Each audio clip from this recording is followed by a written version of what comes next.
What's going on, guys? ShadowNinja here, and today we're going to be covering the new location in the Final Shape Showcase, the Pale Heart. Now, this place is impressive. Honestly, it was better than I thought it would be. There was a lot of questions I had, and I didn't really want just a luscious green empty world. And while that still may be the case, it looks beautiful. It looks fantasy-like. It is, in a way, you'll see it. It's pretty much Dreaming City 2.0. We'll get into more details about that because of how they described it. But yeah, on simple value, it's intriguing. It's exciting. Now, does nostalgia and building it from components of past locations bring a little bit of a red flag of quote-unquote laziness? I mean, I don't know. I don't mind it, but I know that there is a healthy sentiment in the community that has very, very negative things to say about reused content. So they may view that as that, and I guess they're not totally wrong, but again, I don't really care too much about that. So for one, let's talk about the main theme of the Pale Heart, and it's kind of bringing back the mystery. I know I said nostalgia is going to play heavy, but Joe Blackburn in the intro before they got to the reveal cinematic was talking about how they're bringing back the mystery because there's going to be no guides and it's its own vacuum of a space. I don't know exactly what that means, but at the same time, that's great to hear because I feel like Destiny was missing that mystery that it had in the beginning. Part of that is natural because, again, the game,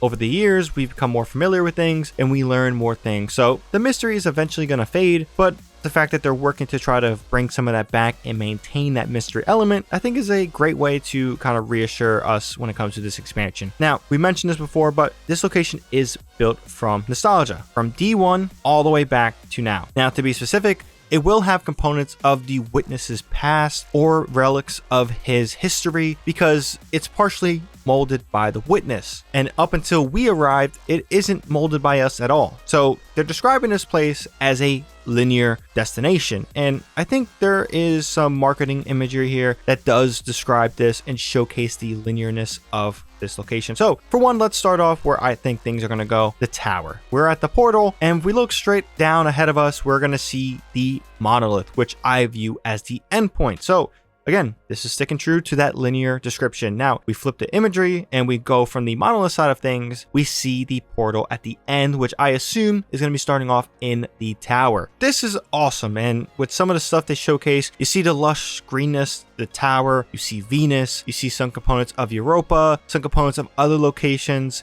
the Dreaming City in there, you know, built in the beginning. And then when we get closer to the witnesses side of things, honestly, there's a lot more questions that begin to be raised because in one of the ending shots of this segment of the showcase, we see the Cosmodrome Highway. This is near the monolith. So I'm wondering if they're going to be telling us the story of the franchise and giving some clarifications to some of the past stuff like the first collapse. The reason why I think that's intriguing and something I didn't expect was I kind of thought we moved on from the first collapse. So if we get more details and we get a focus on some of the lingering questions this, franchise has had, maybe we get more answers on what the Traveler is and where it came from, as well as the Veil and other stuff. I think all this is going to be great. So some of this stuff, telling the story through location, is honestly a good thing. I'm excited for it. Now, just because we have a new location doesn't mean the enemies are going to be the same. Now, we will face Taken, for example, and we saw a Hive Witch in one of the caves. We are going to be facing these enemy types called subjugators. Now, they're definitely modeled at the Rook, which is awesome. No biggie there. And they wield Strand and Stasis. Now, they describe these guys as a little bit of smartasses,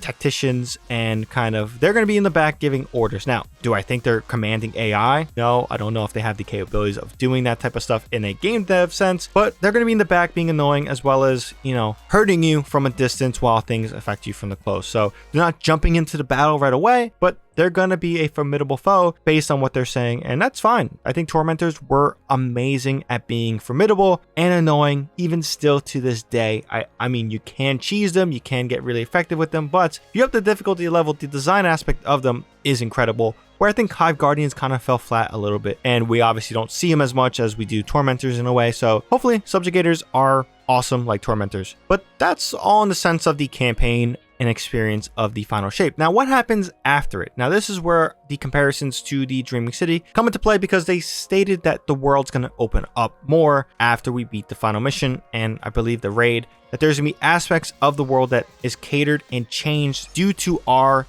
choices and interactions. Now, when I say choices, I'm not saying we're going to have a choice of kill the witness, don't kill the witness. No, whatever Bungie does and seems fit is going to show in the world. And this is something that they described in the Dreaming City, a world that evolves based on player interaction. That's reassuring. The only problem there is that Bungie has a hard time committing to consistent changes in all locations. Like in general, Dreaming City has been updated since how we left off at. Same thing with Europa, the Witch Queen location, Savathun's Throne World. You know, these locations, they're pretty much the same since they get released. So I don't know how much it's going to evolve post-campaign and where things are going to end off at. But all this stuff, I mean, I love the Dreaming City. So the location, you know, being described like that, I think is reassuring. But in all, guys, this location looks pretty awesome. The nostalgia factor is good for me. Will it be good for some other people? I don't know. There are some mixed things about the showcase that people have, and I think all of the critiques for the most part have been fair, and that's why I want to separate these videos into specific parts so we can get specific about certain conversations.